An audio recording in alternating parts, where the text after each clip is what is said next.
Welcome back. I have now owned my 2023 Mercedes-Benz EQS 580 sedan for 17 months.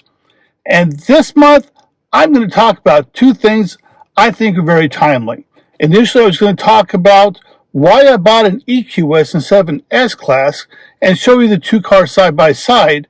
But over the last week, two sources of news came out that I thought were more important, and so I'll talk about the comparisons next month. This month, I'm going to talk about the depreciation and value of EVs in general and EQSs specifically. And I'm going to talk about the fact that Mercedes has just introduced its 2025 models of the EQS sedan. But first, let me give you my mileage and expense numbers.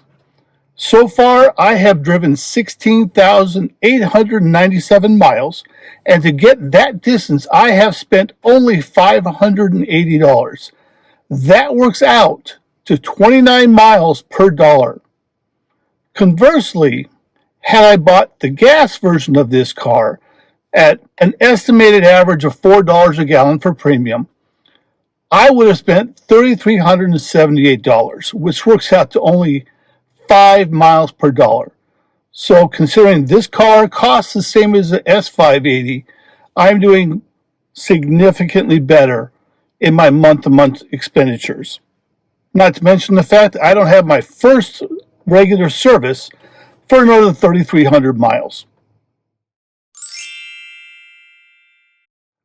Now, on to the topic of depreciation and what that means to EQS owners.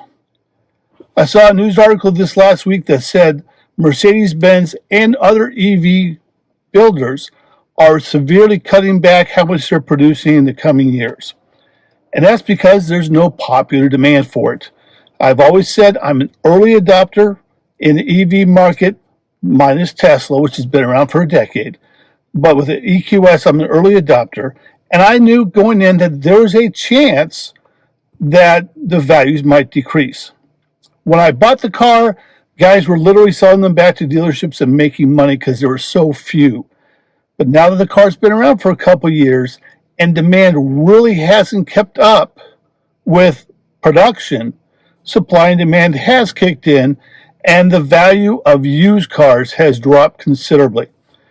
Which just simply means that since I'm buying this car instead of leasing, I'll be keeping it a few extra years, and my friends, I'm okay with that. This is a very nice car. My second topic today is the announcement by Mercedes of the 2025 model of the EQS sedan. I looked at it, and I have always said that in the 2025 or 2026 model year, we should see some changes to the design of the car and the batteries and the endurance of the car that might be worth waiting for. And this week we discovered what the 25 model is going to look like. So as I show comparison pictures of the 25 model compared to mine, let me give you some of the statistics. Changes to the 2025 model compared to mine. They have a new front grille. And they're excited about it. It looks more like a traditional grille, and they have finally got the star back on top of the hood, and they're making a big deal of it.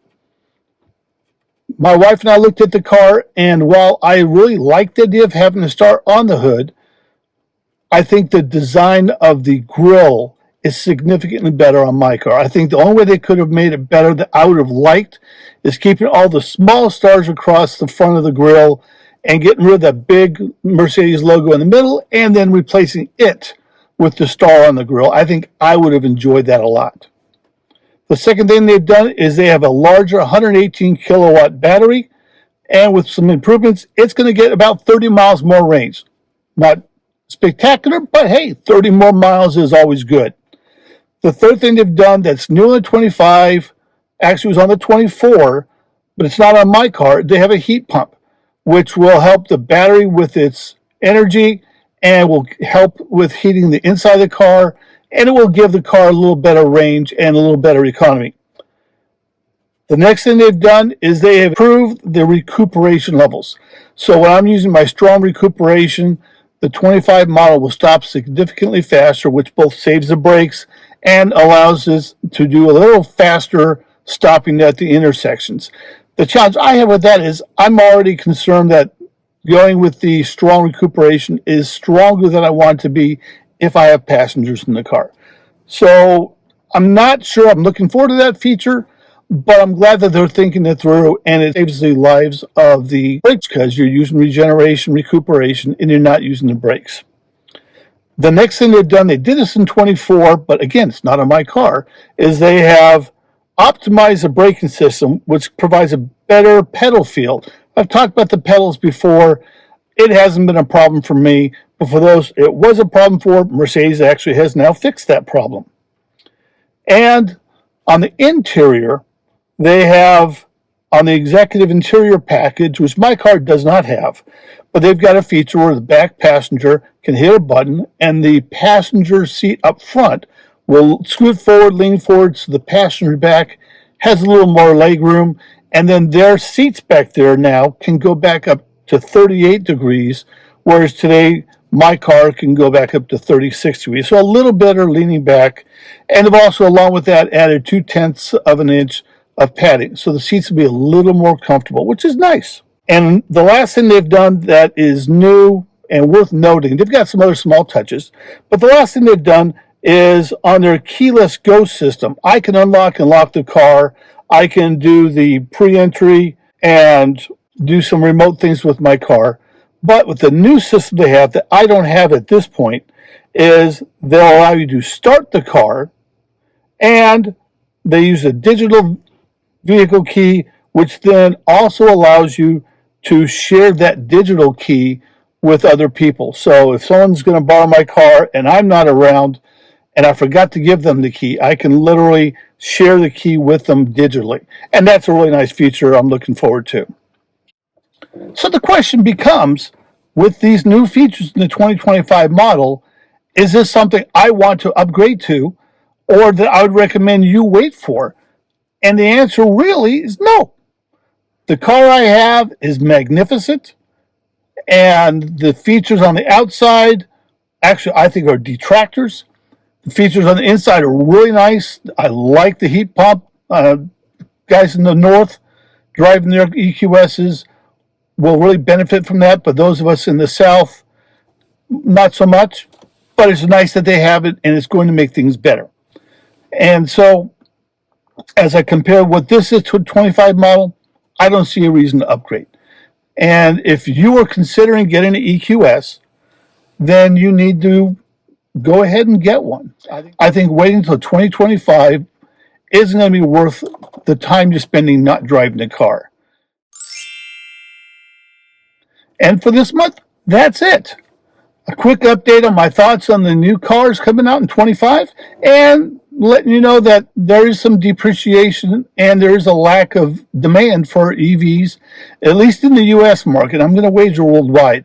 And so getting an EV still creates some challenges because it is a new thing. Infrastructure still isn't out there to meet the demand we have.